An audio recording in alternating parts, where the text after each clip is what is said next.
G'day guys, Jose here once again for our second episode of Down Memory Lane. So first episode we went to Molten Core.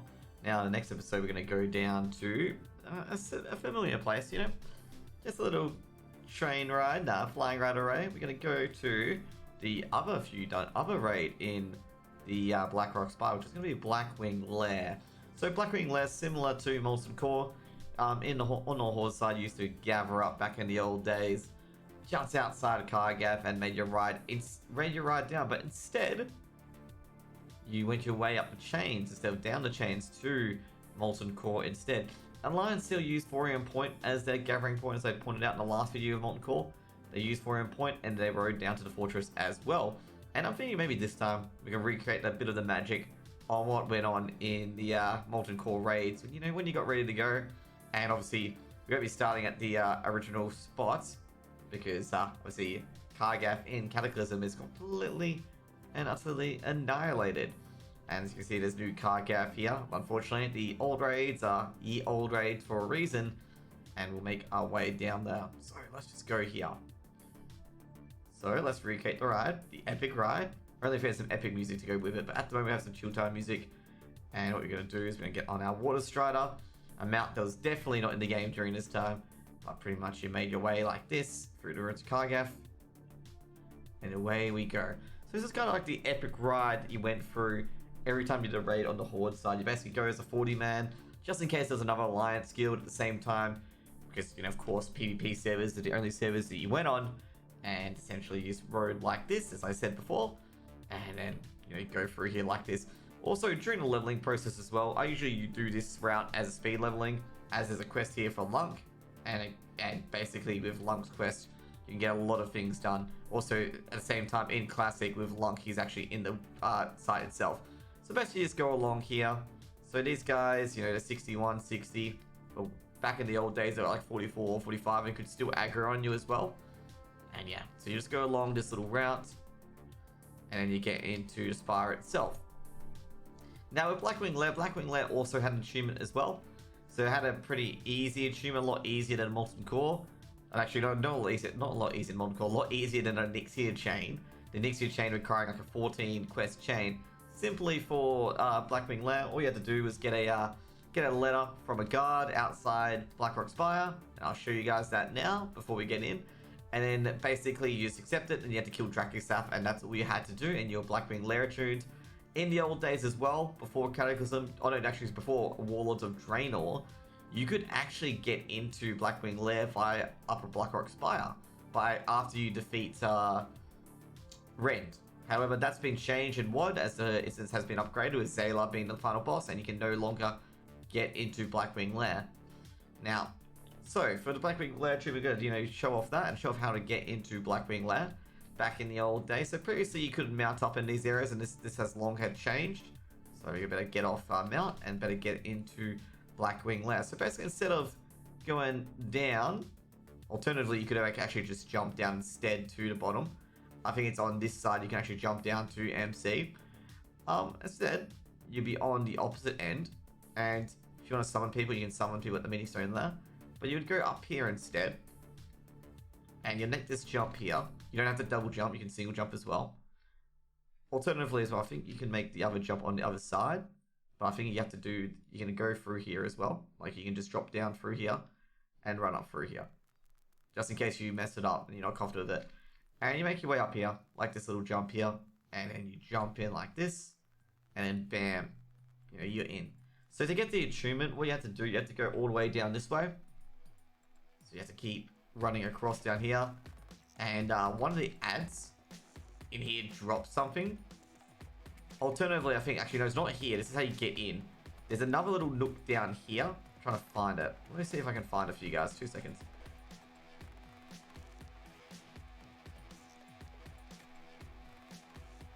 Yeah, this way, down here. So pretty much what you do, you kill this Quartermaster. This Quartermaster has a letter from Rend on him. He says, basically, the irony is like Rend's telling the guy to destroy the letter, which he doesn't. And then you basically kill Drakisaf. When you kill Drakisaf, you can use the Orb of Command, okay, to get to Blackwing Lair.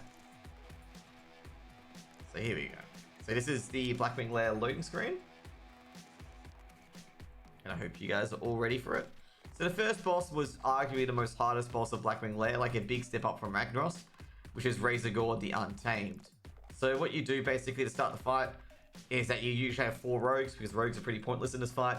And pretty much you had like people in all corners of the room, and you had one Holy Paladin in the middle if you're Alliance, which I played Alliance. And he would have Righteous Fury on. It'll keep buffing and rebuffing the raid to essentially, well, to essentially get threat on him of all the ads. And then basically all the hunters and the warriors would pick up the ads and cut them around the room. Like, you know, basically what they would do is they would cut them like that, then like that. Now, in Classic, what they do instead is they basically kill the ads in their corners. They spawn at this corner, this corner, this corner, and this corner. But instead now they just kill the ads instead, and it's a lot easier on this fight. So, for Razor Gore, what you're going to have to do is basically you pull here, you kill Graphic Controller and the Guardsman, and you basically take the Orb of Command, and you get Razor Gore to do what you want him to do. Except Razor Gore's coming to me and not doing what I want him to do. Very interesting from Razor Gore here. Oh, there we go. So with Razor Gore, what you want him to do is you want to kill the eggs, okay? Get him to kill the eggs, okay? The egg used to have a cooldown, but they changed it because it said it was too hard, but I think it has a 10-second cooldown. And pretty much what you do is just keep destroying eggs, okay?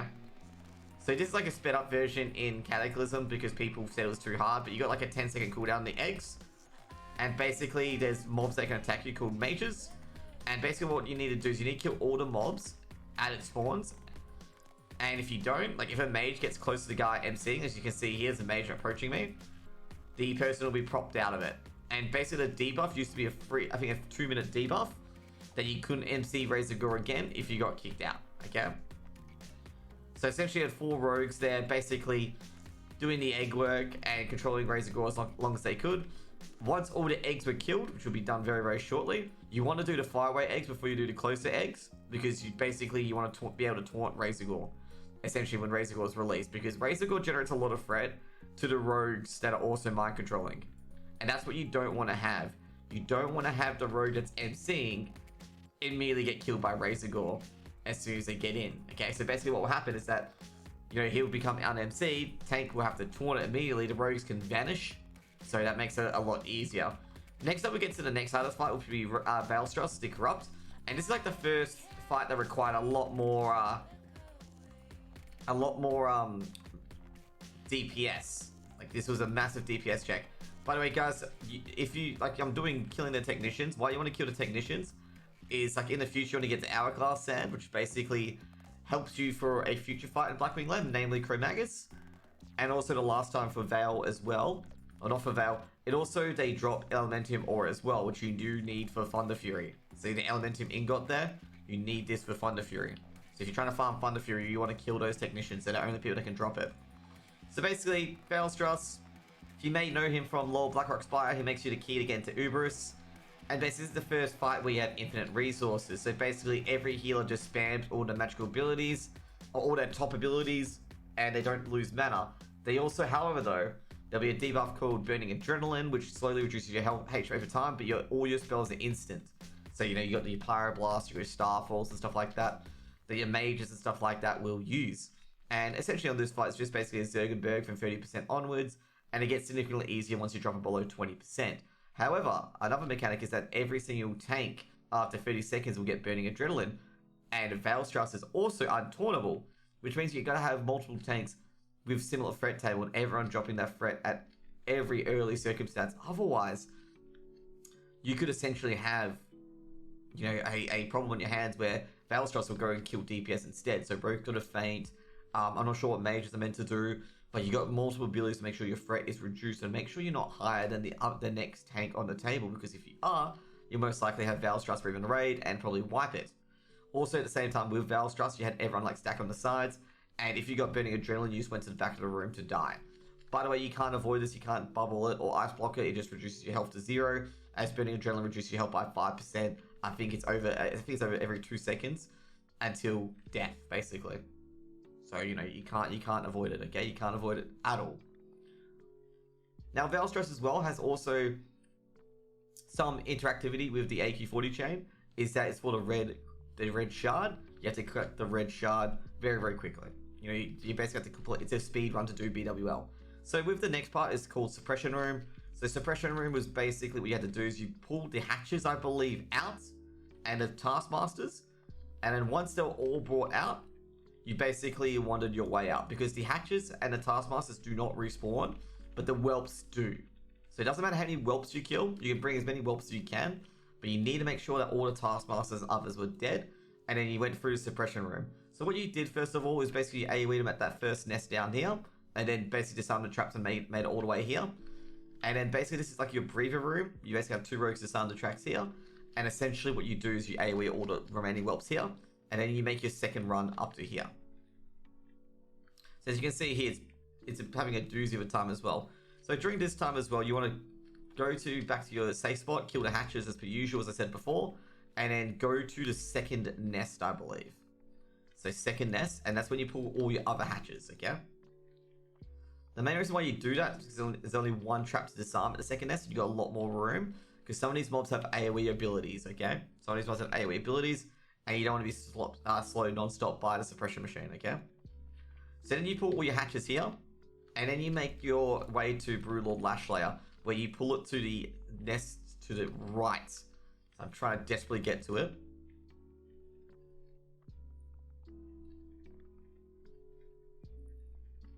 So here we go.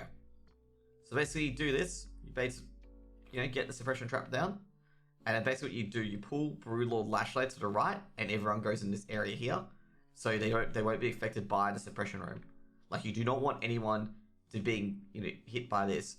Also, there's a quest item to get the head of the Broodlord Lash Lair, which is a quest in the future, for, I think it's the AQ40 quest line. So you do need to go into Blackwing Lair multiple times. And funnily enough, it says there's only one. If you're farming for Thunder Fury, you want to kill all these technicians here. So as you see, I'm killing all the warlocks and technicians. But in general, what you want to do, you want to kill all these guys regardless. Also with the Overseers, they take extra damage from a certain ability. Generally you have to use Detect Magic back in the day to get what ability that was. So like, it could be Arcane, it could be, Frost, could be Fire and stuff like that. And here's one of the first bosses being Firemaw. So what you did, you cleared out half of it, and what you did back in the old days with Firemaw is that you had a hunter pull it when Firemaw got there, and then basically what you did, you had your tank back here, and essentially what you did was your tank would be back here with a Nixia Scale Cloak. This will be the first boss that you require a Nixia Scale Cloak to tank Shadow Flame, and the tank would be here. The healers would be here. So what would happen, the reason why they're here is they can heal the tank and not be hit by Firemaw's Flame Buffet. Okay? That's what you have to do for this fight, because Firemaw's Flame Buffet will hit anyone, or buffet, will hit anyone that's in range. So DPS would come in, DPS, get 6-5, buff it, you would have fire resist for this fight as well, and then go back here, reset it, come back out and DPS again, and vice versa. Range would do the exact same thing, but healers, they could heal from this unique spot because the tank was here, and basically heal the tank up, and that's pretty much the Firemaw fight in a nutshell. And that's how you did it. And Firemaw was a hard fight, mainly because of the tank, because the tank would take so many fire buffets, and he would have a lot of fire resist gear, that his, his defenses, because Firemaw actually hit quite hard. And pretty much he had to have full fire resist and a Nixia Scale Cloak to make sure he was able to survive through the fire resist. So we kill Firemaw now. Should be pretty easy compared to counterpart. So what you do here is you basically clear up here, because the next one you want to pull is Ebonrock. Okay? Ebonrock is probably the most easier out of these Dragon 3. Like, Ebonrock is probably very, very easy compared to the others. Like, Ebonrock, all he has is basically a healing debuff. Also, guys, if you want to get the Thunder Fury recipe for smelting Elementium bars, you want to MC this guy and you learn the recipe from him. Okay, you want to MC him and he teaches the recipe to all your miners, basically. So back in Classic, you need to MC that dude to learn smelt Elementium bars. You can also do it for an NPC as well, apparently, but I don't think that's the case. I think they changed that from ages ago, and, that doesn't happen. With Ebonrock, though, Ebonrock is a lot different. What you gotta do is Ebonrock, you gotta get a hunter, I think 2 or so hunters, to pull them into this area here, and tank Ebonrock in this little nook here.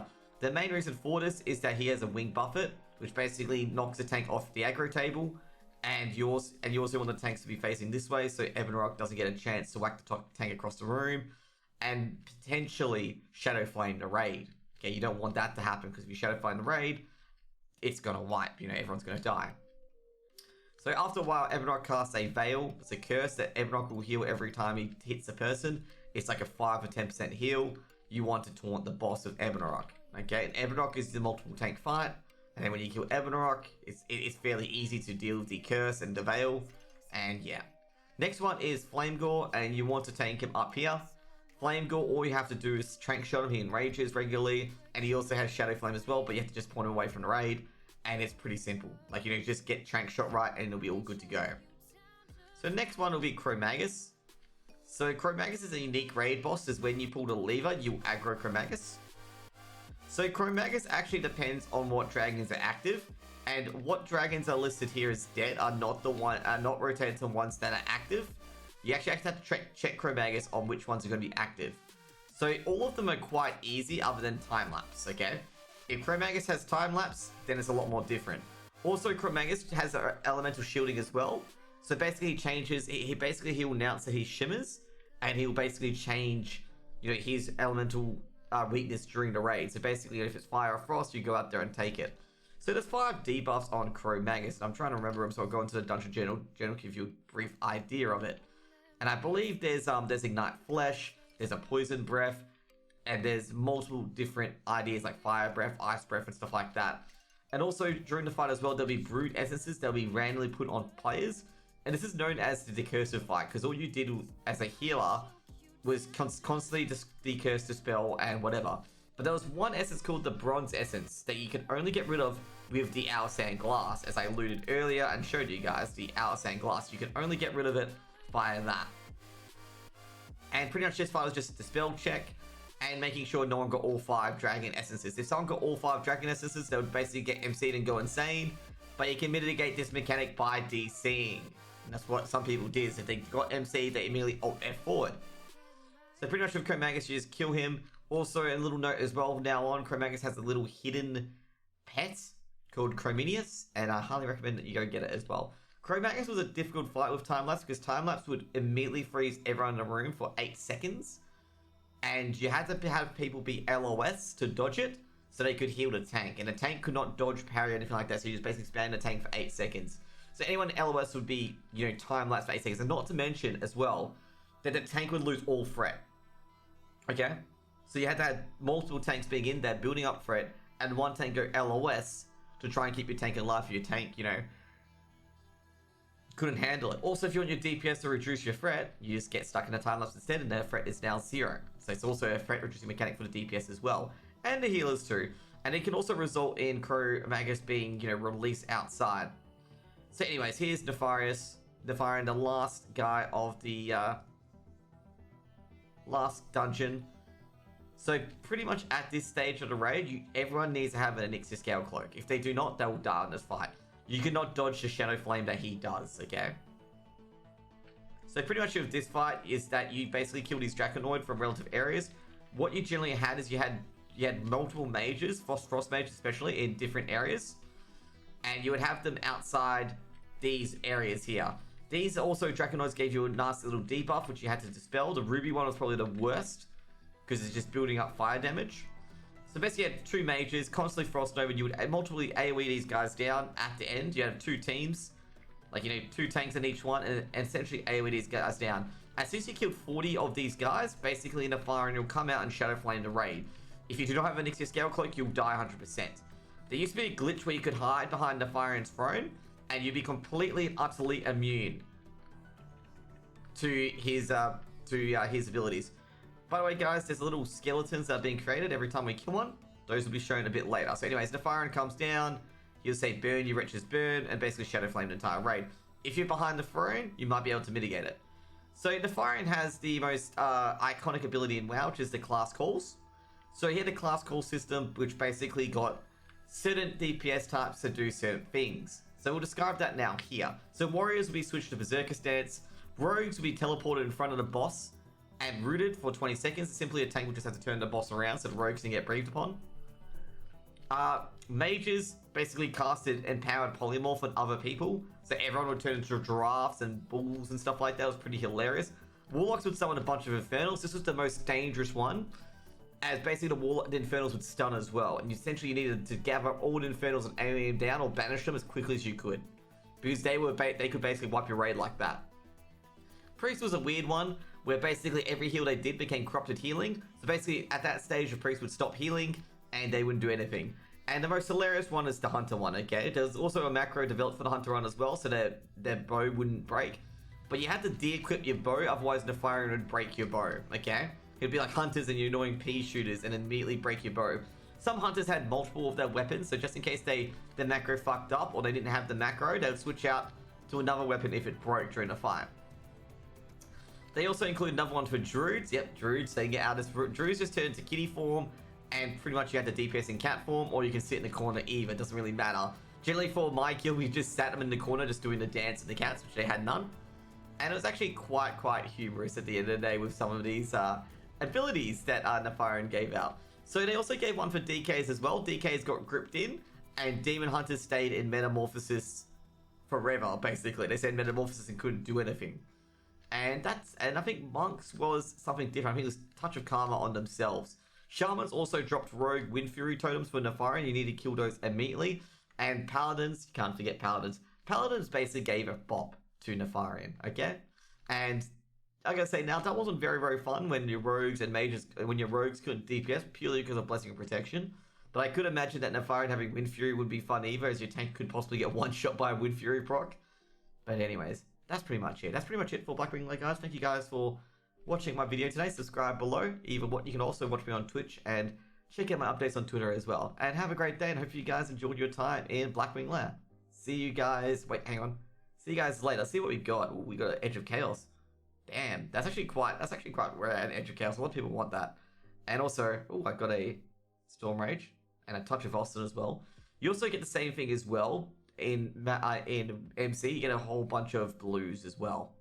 That's pretty much what you get loot from it. Anyways, guys, see you guys later. Hope you guys have a wonderful day.